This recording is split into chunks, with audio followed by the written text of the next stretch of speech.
Well, the central planners and collectivists are ramping it up now, even another step now. They recognize that they're mindless minions, the collectivists that follow the ideology of the state. They recognize that they're so well indoctrinated that even though they recognize that the liberty lovers, the people that actually have retained the ability to think for themselves, we're still so small in numbers, and the indoctrinated masses still represent such a large portion of the populace that they are completely willing to put this kind of propaganda forward and risk the backlash that may result. So yeah, they are emboldened because they have the perceived authority backed by, the threat of force, right? They're mindless minions. They're enforcers that are willing to squash or quell anyone that challenges their narratives. But we're talking now, even you people that, if you're not doing anything wrong, right?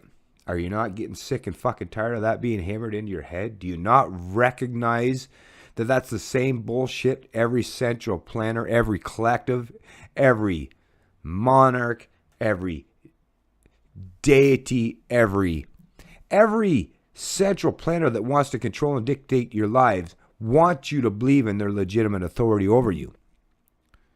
And they'll use any means and any force possible to propagate that.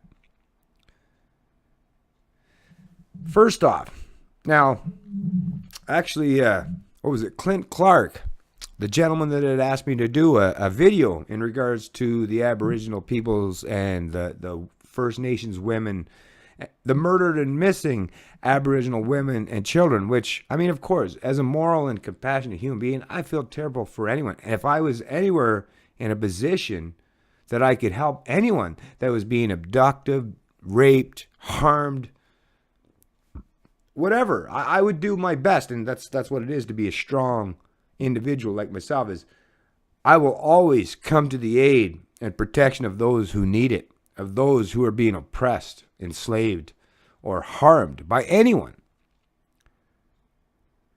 But your collective overlords, even though you think they have that same capacity, that same willingness to protect you, it's not about protecting you.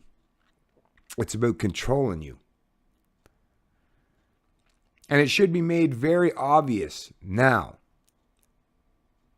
Because that's the thing. Once they created an atmosphere where there was a perceived entrenched authority, and that the tribals, the tribalists, the people in First Nation communities, once it was propagated that they now undertook and subjugated themselves to the political process, well, here we go. The Mounties, the Mounties in Canada, if you're not Canadian, Mounties means the RCMP. Basically, the central, what would they have been? Back in the day, they called them the Stasi, I guess, in what old world Europe or whatever. But in Canada, they're the enforcement arm of the fascists, the collectivists, the socialists, the central planners. But here we go. Mounties to collect about 2,000 DNA samples in unprecedented attempt at solving Manitoba girl's murder. Now, do you see how they use? This is what they do. This is what bothers me more than anything about these fucking collective parasites and these control freaks is, do you see what they're doing? Who? When you see the picture and they show a picture of this poor, young, seemingly innocent little girl, and I don't know who she is. I actually believe 100% she's a pure, innocent young girl. And she does deserve to have her death investigated and whoever caused her demise to suffer, to be penalized for doing so. Of course, who doesn't recognize that? I sure recognize that. But when you see the way the media puts this shit forward, it's like, oh, you despicable and vile fucks. Even if you're just doing it for clickbait or ad revenue, I don't care how you fucking present it or what the reasons behind it is. You're fucking sadistic bunch of fucks. At least start talking to people and explain them what the fuck is going on so they're not so goddamn confused by all this propaganda that's spewed and presented to them on a daily basis. But yeah, Mounties to collect about 2,000 DNA samples in an unprecedented attempt at solving Manitoba Girl's murder. So yeah, of course, who wouldn't want the murder to be solved? She seems like a sweet, young, innocent girl.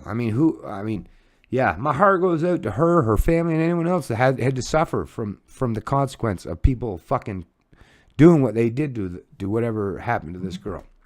But what is the immediate go-to reaction? Oh, now we're just going to start collecting DNA samples of 2,000. So think about it. That must be, it probably represents the entire male population in that community or the extended community, right? And if you think about how that's going to play out, so, police start coming door to door. And they even take it because, of course, they got lawyers. Like, you got to remember, central planners are at least smart enough to recognize they better cover their ass in the political, legal sphere, right?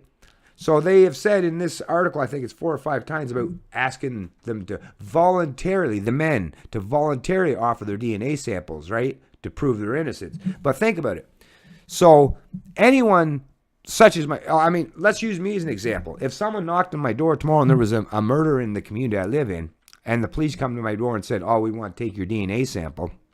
Well, as much as I would feel terrible for what had happened to whoever was murdered, man, woman, girl, boy, it doesn't matter. I have empathy and compassion for all fellow human beings that have suffered needlessly. But if someone come to my door, police, the courts, or anyone to ask for my fucking DNA, a sample to take his DNA, I won't give it to them. But what would that mean?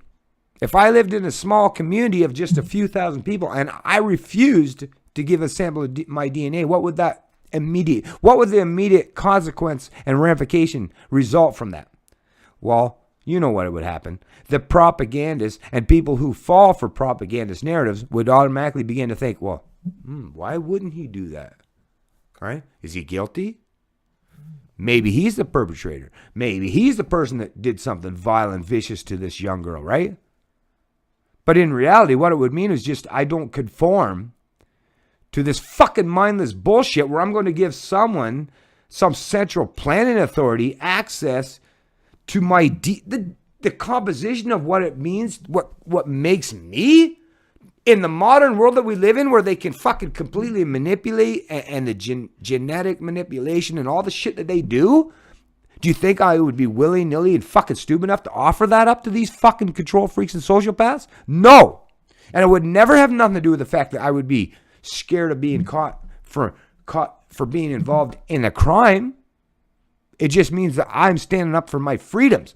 But the way the narrative will be presented for the people that refuse, and you know this to be fucking true, is the way the narrative will be presented by the propagandists, the media, is the narrative fucking, the opinion makers is, oh, anyone that refuses to conform, to subject themselves to this oppressive bullshit, well, they must be, what do they got to hide, right? Do you see how this happens? This has happened in every other fucking country that has gone through this bullshit. Is they keep pointing fingers to people that stand for liberty and that won't fucking yield or conform to central planning, force, and coercion. They try to make us all out to be vile or vicious or immoral or sadistic, when in reality, that couldn't be any further from the truth. Anyone that has ever known me in my 45 years of existence, even though I've got some rough edges, because yeah, I love my fucking liberty, and yeah, I'm not a conformist. I've got some fucking rough edges. You better believe I got some rough edges, but everyone that has ever known me will be able to tell you. And that's the thing with being a moral person your whole life, is even if they hate you, they would at least have to admit, if they're honest at least, that not being a conformist doesn't make me a bad person. It actually makes me a good person, because it means that I am the one person. I'm willing to stand up and challenge people that are oppressed me. I'm willing to stand up to the bullies, because central planners, governments, these fucks, they're the bullies. They're the biggest bullies on the block. And people like myself, are willing to stand up to them. Doesn't mean that I have any guilt. Doesn't mean that I harbor any guilt for any crimes I've committed. It means I refuse to conform to this centrally planned and fucking collective ideology called government. These fascist fucks will never take my mind. Ever. But they try to present these narratives so that the lowly masses will just conform. And I get it. I know. Of course it's easier. It would be so much easier for me to just conform to this shit. But what does it tell you when I'm willing to stand up to them and take on and accept any ramifications for doing so? It means, does that not tell you at least I'm a pretty moral person and have strong convictions for that belief in personal liberty and freedom? The fact that we live in the day and age where people don't truly respect the individual who's willing to stand up for freedom, yeah, that's a sad reality. But then let's go to this next article, which was covering the exact same topic. But look what CBC has done with their whole the CBC News Forum. When should courts and police be allowed to take your DNA? So this is a whole comment thing where they put this on the CBC, and they have a whole list, and you'll see all the people commenting. And you'll see exactly what I'm talking about being played out. Anyone that challenges that or says, I don't want to be treated like a slave, like a serf. I don't want to have my DNA taken from me. I didn't commit no crime. You have no reason to believe I committed a crime. Why the fuck do I go? But you'll see anyone that puts that or presents that in the comment section, watch how they'll be lashed out and lambasted, insulted, derided. This is the fucked up world we live in, people. This is where we are at. I can't help but think back to all the great societies that collapsed when they were on that precipice. People that went through it afterwards could probably have pointed it out after it happened. There's like, oh, watch out. When you see those signs, watch the fuck out. The signs are all available to us now. But most people don't want to recognize and acknowledge those signs are real and start challenging the narratives and start standing up for themselves, standing up for individuals and liberty and freedoms and individual rights. This is the time when it is most important and necessary to do so. I get it's so easy to conform, just go along to get along. And your collective overlords will stroke your back and say, good little boy or girl. Don't be the good little boy or girl to your collective overlords, because they're sick, vile, and vicious people. Stand up for the individual. No, 2,000 men should not have their DNA samples taken by central planners and authorities that we know can act and be vicious and vile and do whatever they want. Right? Don't allow that to happen. If someone, that's the thing. The people in this community that knew this girl, they should be working to try to find who fucking committed that crime. But when you live in communities that represent tribalism or communism, where individual sacrifices for the collective good, it allows them to not care about the individual as much as someone like myself would. But I guarantee you this girl's parents, and even in their anger, in their hostility towards anyone that's done any harm to their children, they might go along to this stuff, but even in their mind, I guarantee that all they really want is the person that perpetrated this evil act to be punished. I'm pretty sure they really don't want their whole community, all the males in their community, to be subjected to this kind of bullshit. No good can come from causing pain and anguish and harm to innocent people. You can't create more happiness in your life by creating more misery in innocent people's lives. That's not how it works. This is disgusting. We got to DNA, if it starts, this is that creep. If it starts now, we're collecting DNA. That's the thing, courts and police.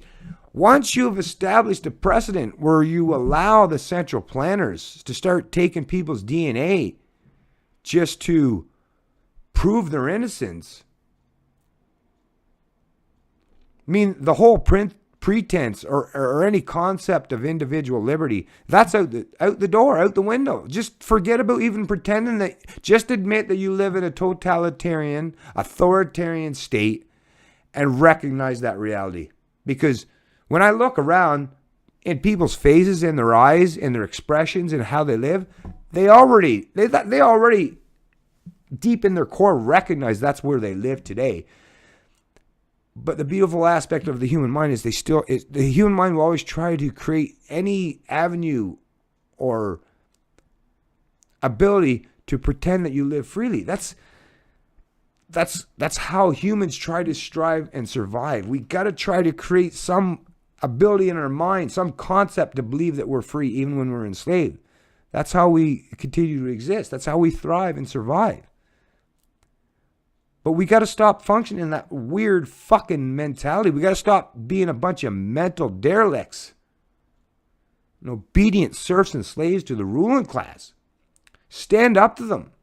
Promote individual rights. Yeah, come to the people like myself that really care.